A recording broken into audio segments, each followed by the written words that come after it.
Bonjour, je m'appelle Laurence. J'ai eu la grâce de porter la vie en mon sein 7 fois. Et aujourd'hui, j'aimerais vous témoigner une épreuve que nous avons vécue avec mon mari. C'est la perte de notre deuxième enfant. Une petite fille qui est née à terme et qui a vécu 7 jours sur cette terre. Alors humainement, la perte d'un enfant, ça pourrait vraiment être la révolte. Mais aujourd'hui, je peux témoigner que grâce à la foi en Jésus-Christ, grâce à cette foi, eh bien, cette épreuve m'a rapprochée de Dieu.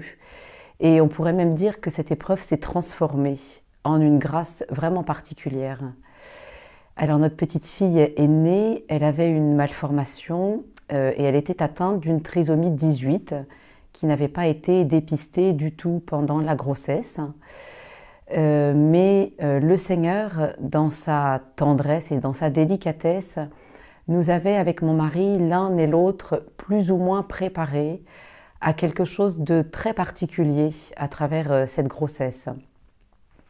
Déjà, ce bébé, je ne le portais pas de la même manière que le premier. Et puis, c'est la seule grossesse pour laquelle nous n'avions pas demandé le sexe avec mon mari. On voulait vraiment être dans la surprise, dans l'abandon de ce qui arriverait en fait, de ce bébé, de cette naissance. Et puis, sur la fin de la grossesse, dans ma prière, je recevais régulièrement des textes d'abandon et d'offrande, sans savoir du tout ce que cela signifiait. Eh bien, je rentrais dans cette prière d'abandon et j'offrais mon bébé au Seigneur, sur le dernier trimestre à peu près. Donc, Marianne est née, et donc au moment de la naissance, son cœur s'est arrêté de battre sur moi. Je ne m'en suis pas rendu compte, moi, tout de suite. Donc elle a été emmenée dans une salle à côté, ils l'ont réanimée et puis me l'ont ramenée en me disant qu'il y avait un gros problème, un gros souci de malformation, qu'il fallait qu'elle parte dans un hôpital plus spécialisé pour faire des examens et pour la prendre en charge. J'ai eu le temps quand même de mettre ma main sur elle et de la baptiser en fait dans la foi sans savoir ce qui allait se passer. Et donc cet instant a été très bref mais très intense. Et donc elle est partie ensuite en hélicoptère et moi je ne la retrouverai que 2 jours après. Donc pendant ces 7 jours de vie, nous étions dans l'attente du cariotype, de savoir ce qu'elle avait. Et donc c'est là qu'au bout de 7 jours, le dépistage de la trisomie 18 a été posé, ce diagnostic a été posé. Et donc les médecins n'avaient plus rien à faire en fait. Il n'y a pas de traitement possible pour la trisomie 18.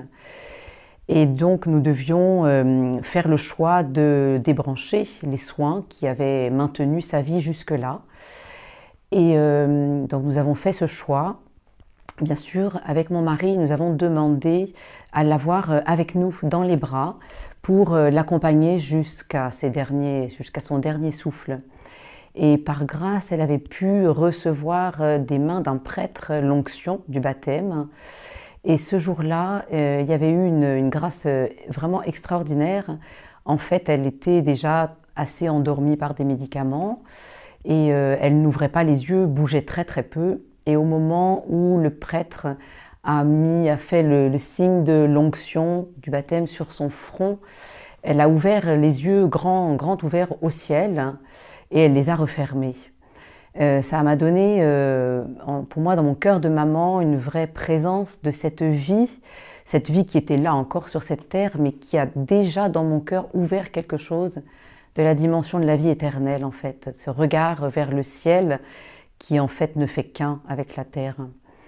Donc cette petite fille a été baptisée et ce jour-là, nous avons reçu comme parole, le prêtre avait choisi dans Romains au chapitre 8, « Si Dieu est pour nous, qui sera contre nous? Il n'a pas refusé son propre Fils, il l'a livré pour nous. Comment pourrait-il, avec lui, ne pas nous donner tout? Qui pourra nous séparer de l'amour du Christ? La détresse, l'angoisse, la persécution, la faim, le dénouement, le danger, le supplice? Non, car en tout cela, nous sommes les grands vainqueurs, grâce à celui qui nous a aimés. J'en ai la certitude, ni la mort, ni la vie, ni les esprits, ni les puissances, ni le présent, ni l'avenir, ni les astres, ni les cieux, ni les abîmes, ni aucune autre créature, rien ne pourra nous séparer de l'amour de Dieu qui est en Jésus-Christ, notre Seigneur. Cette parole dans les Romains au chapitre 8 m'a vraiment énormément portée. Je prenais vraiment conscience de l'amour de Dieu pour moi, de l'amour de Dieu pour chacun de nous, de l'amour de Dieu pour notre petite fille, et que même si la mort devait nous séparer, rien dans la communion de l'amour de Dieu ne nous séparerait. Donc cette parole a été d'un réconfort à partir du jour du baptême, qui était le jeudi, jusqu'à son retour au ciel le samedi. Et donc le jour de son retour au ciel, Marianne était donc dans mes bras et nous étions en prière avec mon mari. Elle était endormie, mais nous avions la joie de l'avoir contre nous. C'était la première fois en fait que je la portais depuis l'accouchement. C'était un grand réconfort pour ma chair de maman, pour mes entrailles de maman qui avait vécu quand même cette déchirure d'être immédiatement séparée d'elle à la naissance. Ce moment a été d'une grande intensité. En fait, nous avons prié, loué avec mon mari. Et les seuls mots que nous avions, parce que nous en avions peu, ont été de confier dans la prière d'intercession à Marianne, qui allait rejoindre le Père, toute notre famille, tout notre présent, mais aussi tout notre avenir. Et lorsque nous n'avions plus de mots, en fait, c'est les mots mêmes de l'Esprit qui sont venus chanter en nous, dans des chants en langue, un chant en langue qui était divinement céleste. Et même si nous avions le passage de certaines puéricultrices, pédiatres ou infirmières dans la chambre, en fait, on avait l'impression qu'il n'y avait ni espace ni temps dans cette pièce. Et ça ne nous a pas empêchés de vivre dans cette intimité avec le Christ. C'est comme si tout d'un coup le ciel descendait un peu dans cette petite chambre. Et je me souviens très bien que je fermais les yeux à ce moment-là. Et j'ai eu comme une image, un peu une vision du ciel qui m'est apparu. Marianne était encore dans mes bras. Et je voyais une grande allée d'une lumière tellement intense qu'elle était éblouissante. Ça me faisait penser au texte de la transfiguration, d'une blancheur qui vraiment était très invitante, très apaisante. Et je voyais des personnes tout vêtues de blanc en fait descendre. Et donc c'est comme si ce chemin de vie éternelle s'ouvrait et rejoignait le ciel. À ce moment-là, j'ai eu comme une sensation très particulière d'une sorte de voile qui s'est levé, un voile très mince en fait, qui nous séparait juste de cette vie au ciel auprès du Père, dans un moment un peu de théophanie, comme si Dieu voulait se manifester à nous d'une manière tout à fait divine, mais en même temps très humaine. Eh bien, Marianne est venue rejoindre le Père dans un dernier souffle, et ça s'est fait de manière extrêmement paisible. On l'a confiée au cœur du Père par les mains et par le cœur de la Vierge Marie. Le prêtre qui l'avait baptisée quelques jours auparavant était venu nous rejoindre, s'était mis à genoux devant nous, et on a accompagné ce dernier souffle en fait de notre petite fille. Ça a été un moment d'une déchirure extrême et en même temps d'une paix en fait inimaginable, quelque chose qu'on ne peut pas décrire en fait humainement. Autant notre chair de parent, en tout cas moi, ma chair de maman dans mes entrailles, était juste transpercée, autant il y avait déjà cette consolation de savoir que Marianne reposait dans la paix, que cette vie en fait ne s'arrêtait pas. Comme dit la petite Thérèse, je ne meurs pas, j'entre dans la vie. C'est vraiment ce message, même sans parole, que Marianne nous a laissé. J'avais vraiment voilà, une certitude que Marianne en fait entrait dans la vie et que ce voile nous ouvrait ce chemin de la vie éternelle, qu'elle nous préparait déjà les portes du royaume et qu'elle nous avait entrouvert, elle nous avait juste précédé sur ce chemin éternel et qu'elle voyait déjà, contemplait la face du Père. Donc ce moment a été très intense. Je voulais aussi rajouter que pendant les quelques jours où j'étais à la maternité avant de la rejoindre, le Seigneur était déjà venu nous rejoindre dans notre terre, on va dire, par sa présence eucharistique. Et ça avait été vraiment un cadeau juste phénoménal. Le lendemain de la naissance, le prêtre de notre paroisse qui visitait les malades avait été mis au courant qu'une maman de la paroisse venait d'accoucher, que son bébé avait été transféré en urgence dans un autre hôpital à Reims. Et il est venu me porter la communion. Et ce jour-là, le gynécologue qui m'avait suivi le jour du déclenchement et le jour de la naissance avait vu que j'étais croyante parce que j'avais sur ma petite table de chevet le Magnificat et ainsi qu'une icône. Et donc il était venu m'apporter la communion. Donc j'avais déjà eu 2 fois la communion, donc j'avais communié une fois et mon mari, qui rentrait de la messe au même moment, en fait m'apportait la communion. Donc nous avons communié, en fait, moi et mon mari, et nous avons laissé, enfin j'ai laissé le pain consacré, un peu comme une chapelle ardente à côté de moi sur ma table de chevet pendant les 2 jours d'hospitalisation. Et ce pain consacré, cette présence eucharistique a été pour moi une source de force. Et quand le Seigneur nous dit « Je suis avec vous tous les jours jusqu'à la fin du temps, jusqu'à la fin des temps », eh bien je mesurais à quel point Jésus se faisait présent, se rendait présent à moi à travers ce pain et qu'il était venu pas une fois mais 3 fois se rendre présent à moi pour me porter et pour me manifester sa présence au cœur de cette épreuve. Une dernière grâce, mais il y en aurait encore d'autres, à témoigner, c'est de cette épreuve. J'ai appris, Marianne m'a appris à m'abandonner à la grâce de l'instant présent. Et je me souviens d'un moment très précis dans le service de réanimation. J'étais auprès d'elle et la psychologue du service tournait entre les berceaux. Et puis elle est venue s'adresser à moi en me disant « Mais vous vous rendez compte, madame, votre petite fille, elle va bientôt mourir ». Et effectivement, j'ai entendu cette parole et je lui ai répondu « Oui, je l'entends, mais pour l'instant, elle vit et j'accueille la vie et j'accompagne la vie et je vis l'instant présent ». Et en fait, je me suis rendu compte que dans ces 7 jours, 7 jours c'est le chiffre symbolique dans la Bible, un chiffre rempli de plénitude, symbolique de la plénitude. Et je crois que Marianne nous a appris à vivre chaque instant dans ce qui était donné de vivre. Et la grâce que le Seigneur m'a donnée, c'est de ne pas me faire de soucis pour le lendemain, de ne jamais m'inquiéter et de même pas me projeter dans le après ou dans l'éventualité de la mort, même si elle était extrêmement présente bien sûr dans ma pensée.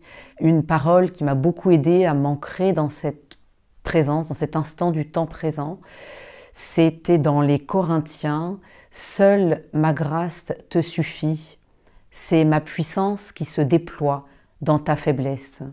Seule ma grâce te suffit ». Et dans les moments où mon cœur saignait, où mon cœur pleurait, où j'étais dans une vraie tristesse, une vraie douleur intérieure, eh bien cette parole revenait « Seule ma grâce te suffit ». Toute seule, je ne peux pas, mais avec toi, Seigneur, eh bien j'accepte de rentrer dans ton plan, dans ta volonté, même si c'est un mystère énorme que je ne comprends pas aujourd'hui, eh bien j'accepte et je m'abandonne à cet instant présent, où la plénitude qui était vécue dans la simplicité et dans l'amour. Ah, donc l'amour de Dieu nous a été révélé, m'a été donné, et j'ai pu, de cet amour en fait, accompagner Marianne chaque jour dans ce qui était donné de vivre. Alors j'aimerais prier avec vous, peut-être en particulier les mamans qui me regardaient, qui écouteront cette vidéo, les mamans qui ont perdu un enfant, et les mamans aussi qui sont en attente d'enfants. Et j'aimerais qu'ensemble nous puissions intercéder. Oui Seigneur, tu viens au cœur de nos entrailles. Tu es le Père de toute consolation. Tu es celui qui nous aime d'un amour infini, en qui nous pouvons nous confier, en qui nous pouvons nous abandonner. En ce temps de l'Avent, ce temps de l'attente de Noël, où Marie, tu portes Jésus, où tu as été enfanté par la puissance de l'Esprit Saint, j'invoque au nom de Jésus la puissance de l'Esprit sur toutes les entrailles des mamans qui souffrent et qui pleurent, sur toutes ces entrailles qui ressentent comme un champ de bataille ou un champ d'épines, qu'une onction de paix, qu'une onction de consolation visite ces entrailles maintenant, qu'au nom de Jésus, tout esprit de culpabilité soit chassé, qu'au nom de Jésus, tout esprit de malédiction et de mort soit chassé. J'appelle une onction de vie dans tes entrailles. J'appelle une onction de lumière dans tes entrailles. Oui, tes entrailles ne sont pas un tombeau. Elles sont le temple de l'Esprit Saint. Elles sont le temple de la lumière. Elles sont le temple de la vie.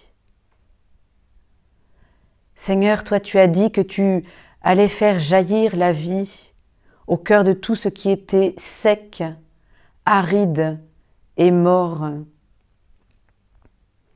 Seigneur, tu sais combien, quand nous avons connu la vie au sein de notre utérus ou dans nos bras, nous ressentons cette sécheresse parfois. Nous ressentons des espaces arides, des espaces de souffrance, des espaces de vide.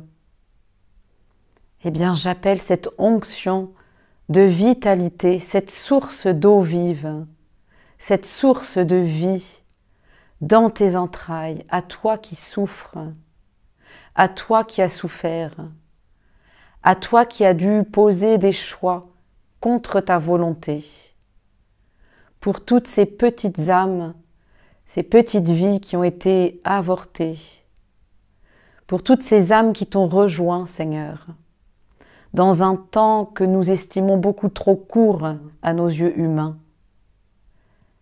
Mais toi, Seigneur, un jour est comme 1000 ans est comme un jour. Toi, Seigneur, tu viens combler, tu viens ranimer, tu viens raviver, tu viens faire fructifier et rendre fécond tout ce qui nous semble mort et stérile. Oui, Seigneur, j'appelle et j'invoque une onction de fertilité, de fécondité au sein de tes entrailles, au sein de ton âme meurtrie. Que l'amour du Seigneur, qui surpasse toute intelligence, toute connaissance, t'habite profondément, vienne combler tous les espaces qui souffrent encore en toi. Oui, Seigneur, ni la mort, ni la vie, ni présent, ni avenir, rien ne nous séparera de l'amour de Dieu qui est en Jésus-Christ, notre Seigneur. Merci pour la vie, Seigneur. Merci pour la vie éternelle que tu nous donnes de vivre déjà aujourd'hui sur cette terre. Maranatha, viens, Seigneur Jésus. Amen.